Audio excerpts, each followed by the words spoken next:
رسول اللہ صلی اللہ علیہ وسلم انہا ستکون فتنۃ، ان قریب ایک بہت بڑا فتنہ رونما ہوگا۔ حضور نے خبر دی فتنے کی۔ حضرت علی فرماتے اس پر میں نے عرض کیا، میں نے عرض کیا مل مخرج منہا یا رسول اللہ، اے اللہ کے رسول اس سے نکلنے کا راستہ کون سا ہوگا؟ دیکھیے یہ لکھا ہوا ایگزٹ، نکلنے کا راستہ۔ اور عام طور پر آپ نے دیکھا ہوگا بڑے ہالز میں یہ سرخ روشنی ہوتی ہے، اس میں اس کا اہتمام کیا جاتا ہے کہ اگر خدا نہ خواستہ کو حادثہ ہو جائے لوگوں کو معلوم ہو نکلنے کا راستہ کون سا، یہ مخرج ہے۔ حضور نے خبر دی کہ فتنہ ہوگا۔ تو دیکھیے میں ایک بات عرض کیا کرتا ہوں، ذرا توجہ کیجئے۔ ہمارا حال کیا ہے؟ ہم بڑے ریشنلسٹ قسم کے لوگ ہیں، یہ زمانہ ریشنلزم کا ہے۔ اگر ہم ہوتے تو کیا پوچھتے؟ وہ فتنہ کیا ہوگا، کیوں ہوگا، کہاں سے آئے گا؟ ہمارے سوال یہ ہوتے ہیں، کب آئے گا، کیوں، کہاں، کب، کیسے؟ ان سب کی حیثیت علمی سوالات کی ہے۔ بھائی کب آئے گا ایک علم ہے، کیسے آئے گا علم ہے، کہاں سے آئے گا علم ہے، لیکن اصل جو عملی اعتبار سے اہمیت والی شے ہے، بچاؤ کا راستہ کون سا ہوگا محمد الرسول اللہ، یہ بتائیے ہم۔ مل مخرج منہا یا رسول اللہ، حضرت علی نے یہ نہیں پوچھا فتنہ کیا ہوگا، کہاں سے آئے گا حضور، کیوں آ جائے گا، کب آ جائے گا، نہیں، مل مخرج منہا یا رسول اللہ، اے اللہ کے رسول یہ بتائیے کہ جب وہ فتنہ رونما ہوگا تو نکلنے کا راستہ کون سا ہوگا؟ اس کا جواب ہے، ارشاد فرمایا محمد رسول اللہ نے، کتاب اللہ، اللہ کی کتاب ہے وہ مخرج، یہ کتاب ہے کہ جس کو تھامو گے تو فتنوں سے محفوظ رہو گے۔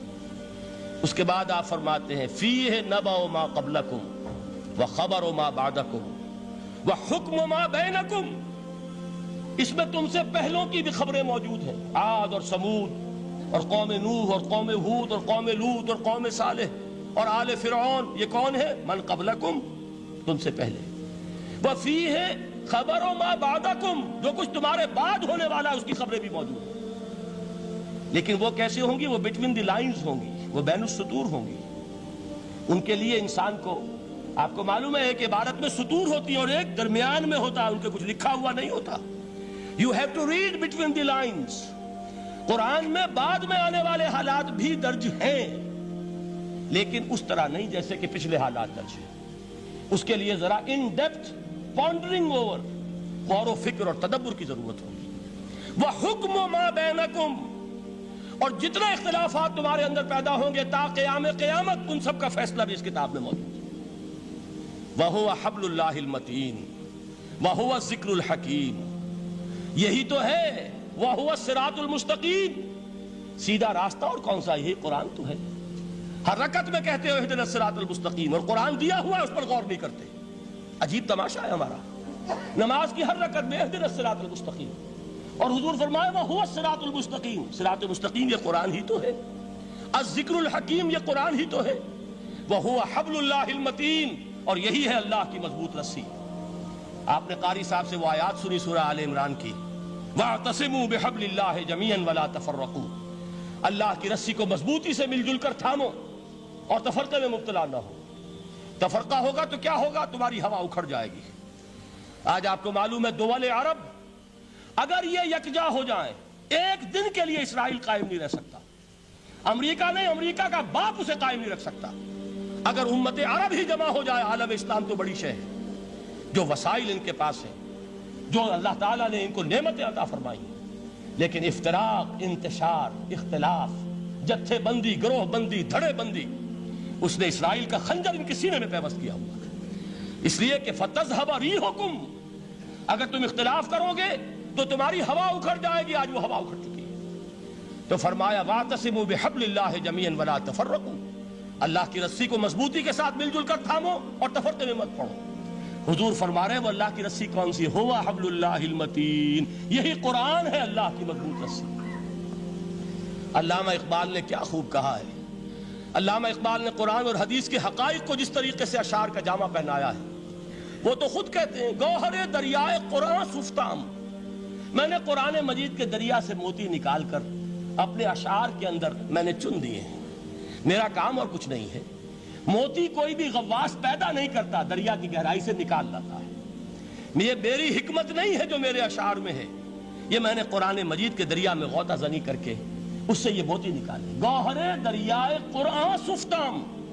اب دیکھیے اسی حدیث کے اس ٹکڑے کو کیسے شعر میں لائے ہیں۔ از یک آئینی مسلمان زندہ است، پے کرے ملت سے قرآن زندہ ہست۔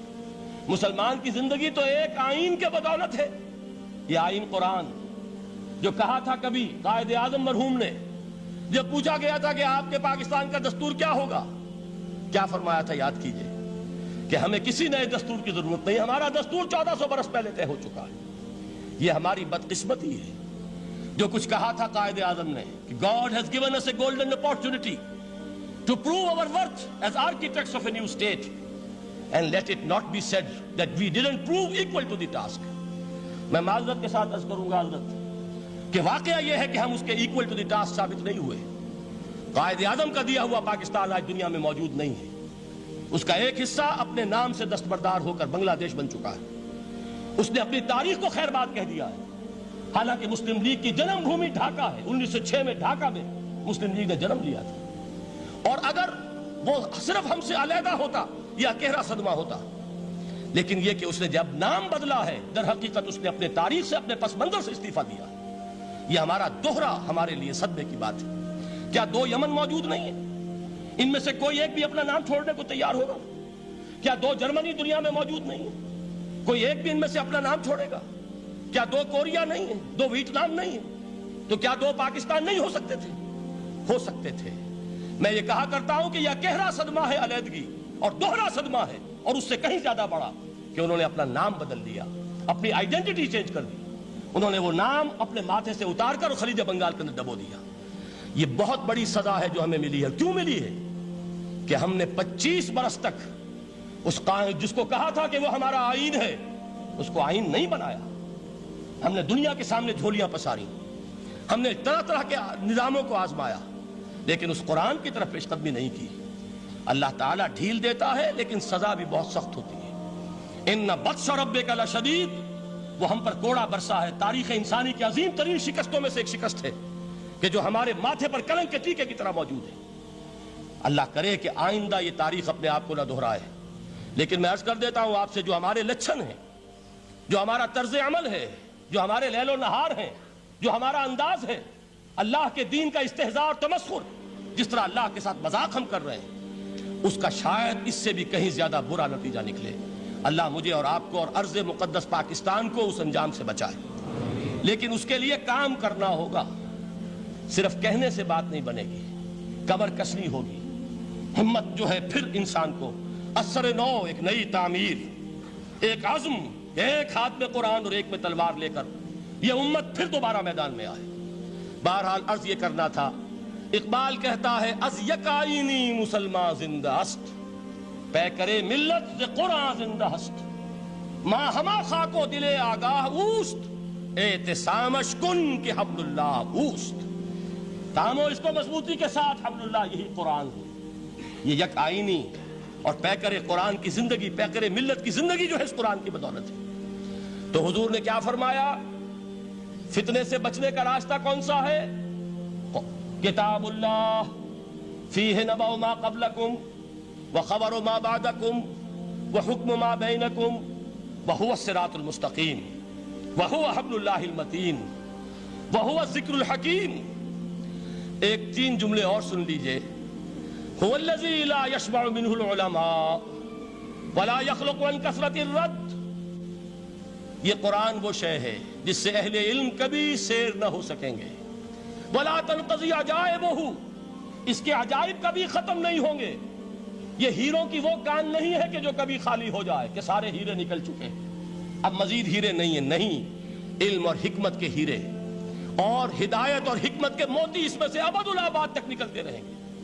ضرورت صرف کھودنے کی ہے۔ میں نے وہ لفظ استعمال کیا تھا، آج کا قرآن کھودنا ہوگا، آج کی ہدایت اس قرآن سے نکالنی ہوگی۔ قرآن جب نازل ہوا آن دی سرفیس، بالکل ظاہر وہ تھی اس کی ہدایت جو اس دور کے لیے ضروری تھی۔ ہمیشہ کی ہدایت اس کے اندر رکھ دی گئی ہے، اس میں مضمر ہے، اس میں چھپی ہوئی ہے، اس کے لیے تدبر کی ضرورت ہے۔ کتاب انزلناہ الیک مبارک لِيَدَّبَّرُوا آیَاتِهِ وَلِيَتَذَكَّرَ أُولُو الْأَلْبَابِ، لوگ تدبر کریں، اس کی گہرائیوں کے اندر غوطہ زنی کریں۔ لا تنقضی عجائبہ، اس کے عجائب کبھی ختم نہیں ہوں گے۔ ولا یشبع منہ العلماء، اہل علم کبھی اس سے سیر نہیں ہوں گے۔ آپ کو سخت بھوک لگی ہوتی ہے اور کھانا کھانے کے تھوڑی دیر کے بعد اب آپ کا ہاتھ رک جاتا ہے، سیر ہو گئے، بہترین کھانا ہے لیکن نہیں کھا سکتے۔ اگر عام حالات میں وہ آتا تو کبھی نہ چھوڑتے، لیکن اب وہ آپ کا میزبان کہہ رہا کچھ اور لیجیے، تناول فرمائیے ذرا، یہ بھائی نہیں میں اب بھر چکا، یہ آپ کہتے ہیں کہ نہیں؟ حضور فرمایا یہ قرآن وہ شے نہیں ہے جس سے اہل علم کبھی سیر ہو سکے، ان کی پیاس بڑھتی چلی جائے گی، ان کے اندر cost of knowledge, search for wisdom بڑھتی چلی جائے گی۔ کبھی بھی انسان یہ محسوس نہیں کرے گا کہ مجھے جو لینا تھا میں لے چکا، بلکہ یہ کہ جیسے جیسے قدم آگے بڑھیں گے تہذیب کے، تمدن کے، علم کے، اتنے ہی قرآن جو ہے وہ آگے بڑھتا چلا جائے گا ہر دور کی رہنمائی کے لیے۔ لا تنقضی عجائبہ ولا یخلق عن کثرت الرد، بار بار کے پڑھنے سے اس پر بوسیدگی طاری نہیں ہوگی۔ دنیا کی اور کتابیں ہیں، ایک دفعہ پڑھ لیں گے، دو دفعہ پڑھ لیں گے، تین دفعہ پڑھ لیں گے، چار دفعہ پڑھ لیں گے، پھر جی نہیں چاہے گا۔ لیکن یہ کتاب وہ ہے، امام شافعی کا میں واقعہ آپ کو سناتا ہوں۔ وہ یہ کہتے ہیں کہ ایک مرتبہ میرے ذہن میں یہ سوال آ گیا کہ اجماع کے لیے بھی قرآن مجید میں کوئی سند ہے، دلیل ہے؟ سب مانتے ہیں کہ اجماع جو ہے سورس ہے قرآن کے، اسلامی قانون کی، جس پر کہ امت کا اجماع ہو جائے۔ تو کہتے ہیں میں نے 300 مرتبہ قرآن پڑھا اول سے آخر تک، صرف اس دلیل کی تلاش میں۔ 300 مرتبہ مجھے نہیں ملی، 301ویں مرتبہ جب پڑھ رہا تھا مجھے روشنی مل گئی۔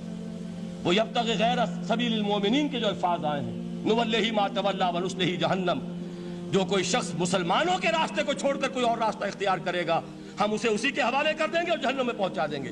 معلوم ہوا مسلمانوں کا جس پر اجماع ہو جائے اس کو بھی ایک سند حاصل ہے۔